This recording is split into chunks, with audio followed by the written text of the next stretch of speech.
Prezados irmãos, prezadas irmãs, eu imagino que a primeira coisa que mais chamou a atenção de vocês na missa de hoje é a cor da roupa do padre.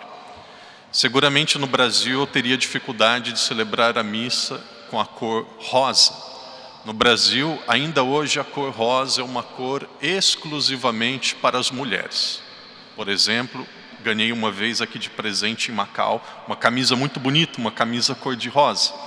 Quando eu fui de férias para o Brasil, levei junto, e porque eu achei a camisa bonita, muitos portugueses chamam de camisola ou camiseta, estava usando aquela camisa e eu me recordo que o meu pai olhou, alguns amigos olharam, pensei que possivelmente meu pai teve uma grande decepção, deve ter pensado coisas que não quero nem dizer. É contraditório, é contrário a muitas culturas a cor rosa. Porém, existem 2 domingos no ano, se fosse no Brasil, talvez seria o domingo do escândalo, que os padres vestem a cor rosa. O que significa a cor rosa? Em latim nós chamamos o domingo de hoje de domingo Gaudete, que significa domingo alegria. Uma vez por mês eu tenho a possibilidade com os pais, catequistas e com as crianças da catequese de termos uma missa aqui ao lado no colégio. Se hoje fosse a missa com as crianças, antes ou depois da missa, o padre faria a seguinte dinâmica. Eu traria um pote com a cor branca e traria um pote de tinta com a cor roxa e pediria para uma criança misturar aquelas 2 cores com água. Se você pegar a cor branca e se você pegar a cor roxa e misturar, surge a cor rosa. O rosa é a tristeza do branco, o rosa é a alegria do roxo. O que o padre quer dizer com isso? Na liturgia da igreja, tudo que nós vimos, tudo que nós participamos é simbólico. Tudo tem um significado muito profundo, começando pelas vestes. No dia do Natal, depois na oitava do Natal, depois na Epifania do Senhor, depois no batismo de Jesus, durante mais ou menos 2, 3 semanas, o padre vai usar o branco. Se vocês observarem um dia o padre vestindo a cor branca, isso significa que nós estamos em festa. Isso significa que tem uma celebração especial. Por exemplo, no último dia 8, aqui dia 9, nós celebramos Imaculada Conceição de Nossa Senhora. O padre estava de branco, dia de festa. Quando nós usamos o roxo, significa um tempo de penitência, um tempo de espera. Porém, para nós cristãos, dizia muito bem um grande filósofo americano, Chesterton, o cristão ele vive uma tensão entre a alegria e a dor. Nós vivemos uma grande tensão entre a alegria e a tristeza. Por que nós vivemos esta grande tensão? Qual que é a alegria do cristão? A alegria do cristão é saber que Deus está conosco. A alegria do cristão é saber que tudo que nós vivemos aqui na terra terá um fim. A alegria do cristão é saber que as injustiças passarão, que as enfermidades, que as dores, que as dificuldades e os problemas não são para sempre. Porém, a nossa dor é viver em meio a tudo isso, saber que isto não passou ainda. Existe um domingo entre os 4 domingos do Advento, que a igreja diz assim, vamos nos alegrar. Porém, a nossa alegria ainda não é completa, a nossa alegria ela é parcial, porque o Cristo não nasceu ainda. E este domingo que nós temos no meio do Advento, é este domingo que nós estamos celebrando hoje. É este domingo, se nós pudéssemos usar e simbolizar, se nós pudéssemos usar e definir uma cor que representa a vida do cristão, eu penso que seria a cor rosa. Nós vivemos esta tensão entre a alegria e a dor. Nós vivemos esta tensão entre a alegria e o sofrimento. No 2º e no 3º domingo do Advento, no último domingo e no domingo de hoje, a igreja nos apresenta um testemunho e uma pessoa que tem muito a nos ensinar. A igreja nos apresenta São João Batista. Possivelmente todos nós conhecemos alguém que tem esse nome, São João Batista. São João Batista é como se fosse uma ponte, é como se fosse um elo entre o Antigo e o Novo Testamento.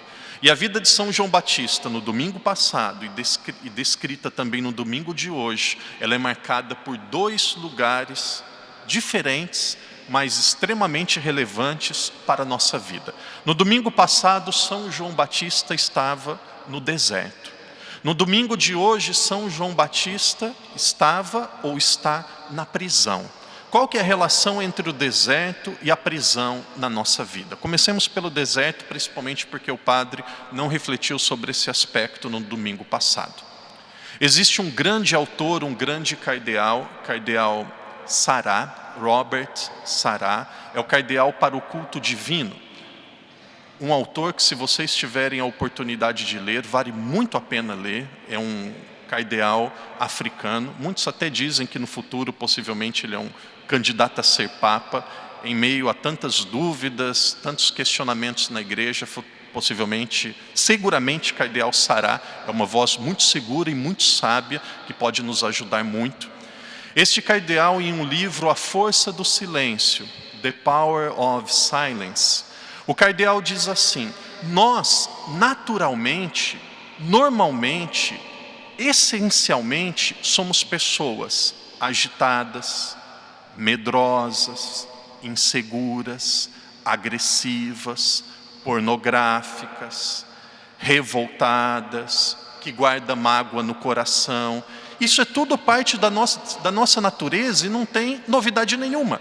Às vezes as pessoas me procuram e me dizem: padre, preciso conversar, estou com ódio, com raiva, não sei por que aconteceu isso. Isso é nós mesmos.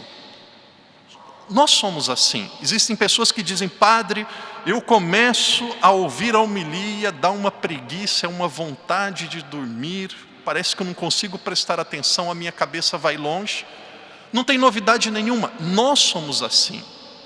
Porém, nós não podemos viver apenas assim. É como se nós precisássemos ser misturados em uma realidade nova. É como se nós precisássemos que aquele roxo recebesse um pouco de branco, se diluísse. E esse diluir para se tornar uma pessoa nova e uma pessoa diferente se chama silêncio. Quando nós ficamos em silêncio, nós damos a oportunidade para Deus tocar, entrar e transformar a nossa raiva, o nosso medo, a nossa angústia, a nossa depressão, a nossa agitação, a nossa pornografia, tudo aquilo que nós temos que não é de Deus. O silêncio é essa capacidade de nós deixarmos Deus agir na nossa vida. Nós vivemos em um mundo onde as pessoas são extremamente agitadas. Muitos de vocês, há 5 anos atrás, não sabiam ligar um telefone. E estas mesmas pessoas não conseguem ficar 5 minutos sem ver o telefone. E se demorar 10, 15 minutos para receber a mensagem ou a resposta de alguém, acha que aquela pessoa está magoada, que aquela pessoa esqueceu de você, que aquela pessoa não quer mais conversar com você. Então nós vivemos em uma sociedade profundamente agitada, angustiada, que nós queremos as coisas não é para agora, nós queremos as coisas é para ontem. Em tudo isso, nós precisamos deserto, nós precisamos silêncio. Nós precisamos aquietar o nosso coração, nós precisamos parar. A psicologia diz que a nossa geração vive a crise de uma geração acelerada. Nós precisamos silêncio. Para mim é tão fantástico São João Batista, porque quando Jesus disse a ele: João, preparai os caminhos do Senhor, São João Batista, ele poderia frequentar aulas com os grandes filósofos da época para se preparar, para preparar os caminhos do Senhor. São João Batista poderia ir para as praças públicas e começar a dizer que Jesus, que o Senhor estava para vir. João Batista poderia procurar a sua família e amigos mais próximos para procurar ou para pedir ajuda para aquela missão que estava vindo. João Batista recebeu o convite mais desafiador da história da humanidade: preparar o caminho de Deus que viria na terra. O que ele fez? Foi a um curso de filosofia? Não. Procurou os grandes pensadores da época? Não. Foi às praças públicas? Não. Trouxe os melhores amigos para ajudá-lo? Não. Foi ao deserto. Deserto.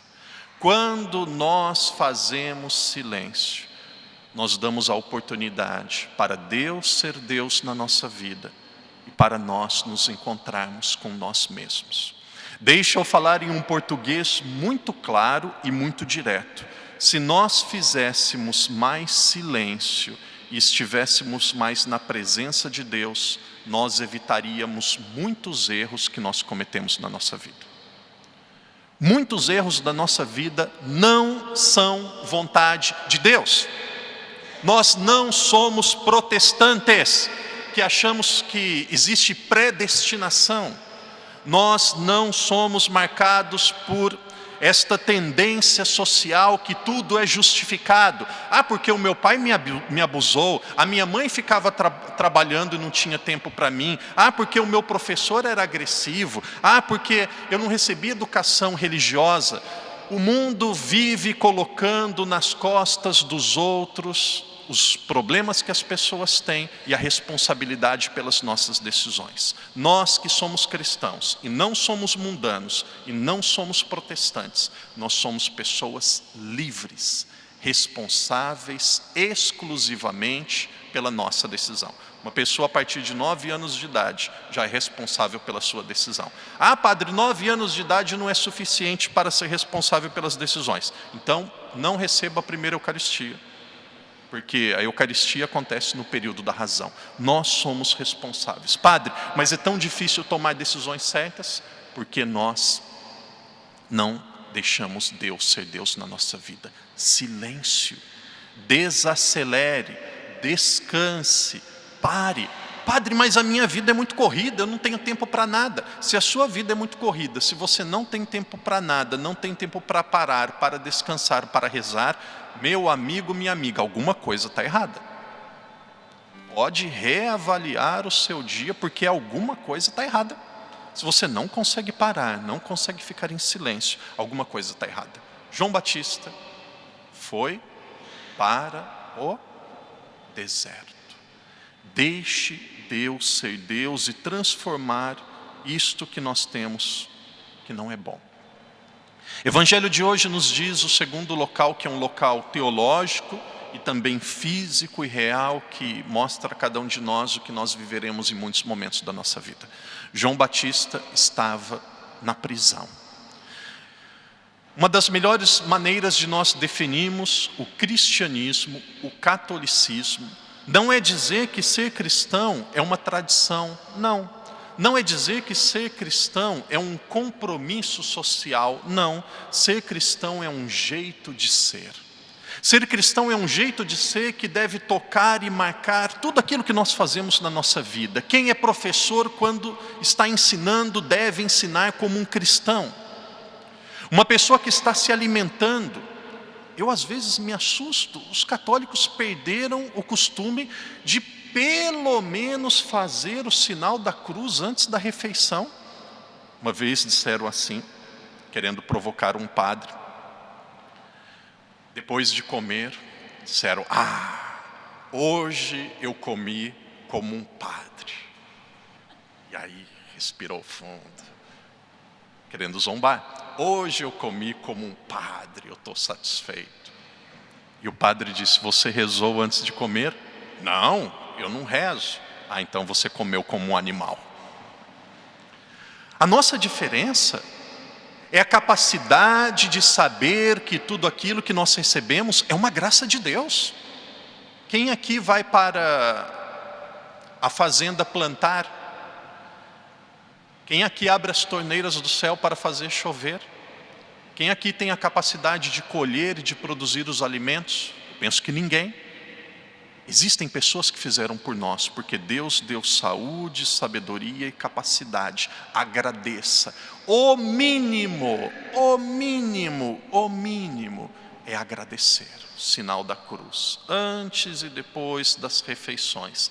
E se as crianças não fazem, não estão aprendendo a fazer, a culpa é dos pais e depois dos catequistas. precisa rezar, agradecer a Deus. São João Batista, no evangelho de hoje, estava na prisão. E ser cristão, estava refletindo agora há pouco, é um jeito de ser. O que as duas coisas têm a ver uma com a outra? Se ser cristão é um jeito de ser, se o nosso comportamento, as nossas ações deve ser baseada por este jeito de ser, que é o jeito de Jesus ser na nossa vida. Queridos irmãos, queridas amigas, ser cristão trará consequências para a nossa vida. Ser cristão trará consequências para a nossa vida. Nosso Senhor nunca prometeu que ser cristão seria, ou que segui-lo seria algo fácil. Em outras palavras, ele disse: quem quiser seguir-me, tome. Não precisa completar, é isso mesmo. Sem cruz não existe cristianismo.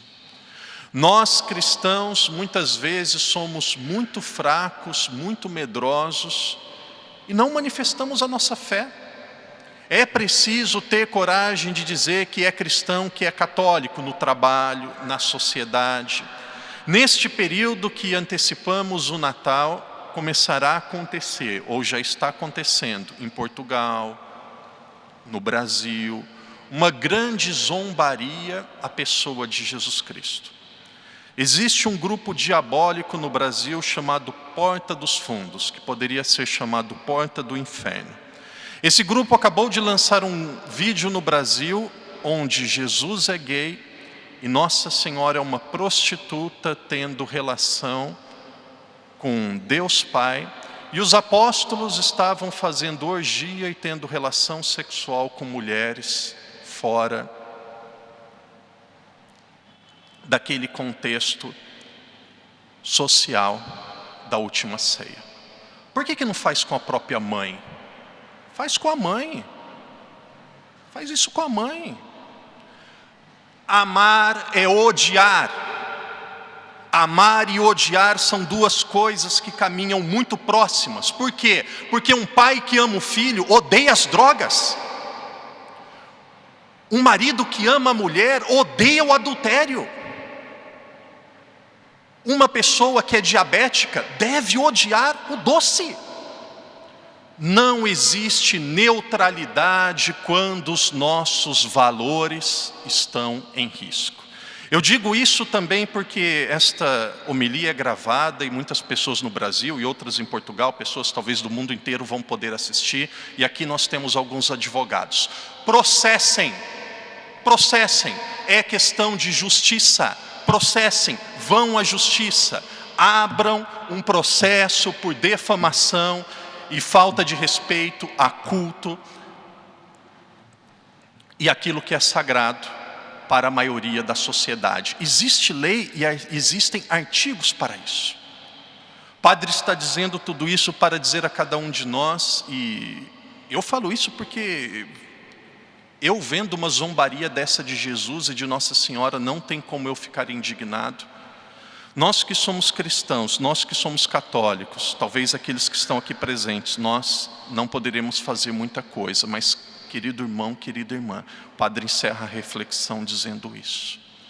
Ame nosso Senhor, ame a igreja, ame a missa, ame a Eucaristia, ame o Santo Terço, ame Nossa Senhora de Fátima. Como que eu fico feliz quando eu ouço as pessoas dizendo, e muitos de vocês dizem, muitos não me dizem, Padre, eu vou a Portugal. Não, as pessoas me dizem, Padre, eu vou a Fátima. Que lindo, as pessoas, e dizem, Padre, se eu vou a Portugal e não vou a Fátima, alguma coisa está faltando. Agora eu não me recordo as 3 palavras, mas uma pessoa disse, Padre, para ser um bom português é preciso 3 Fs. Fado, Fátima, e eu não me recordo qual que é a terceira, não vem ao caso agora. Fado é a música, Fátima é a cidade, depois tem outra realidade ainda. Deus deve ser o centro da nossa vida. Deus deve tocar profundamente o nosso coração e deve ser o motivo da nossa alegria, da nossa esperança. Em silêncio façamos nossa oração Em silêncio peçamos a graça, que o roxo da nossa tristeza, da nossa dor, do nosso sofrimento, de todos os pecados e tendências que nós trazemos dentro de cada um de nós, seja misturado no silêncio e muitas vezes até na prisão, com este branco, que é a presença do Cristo, que nós encontramos através do silêncio.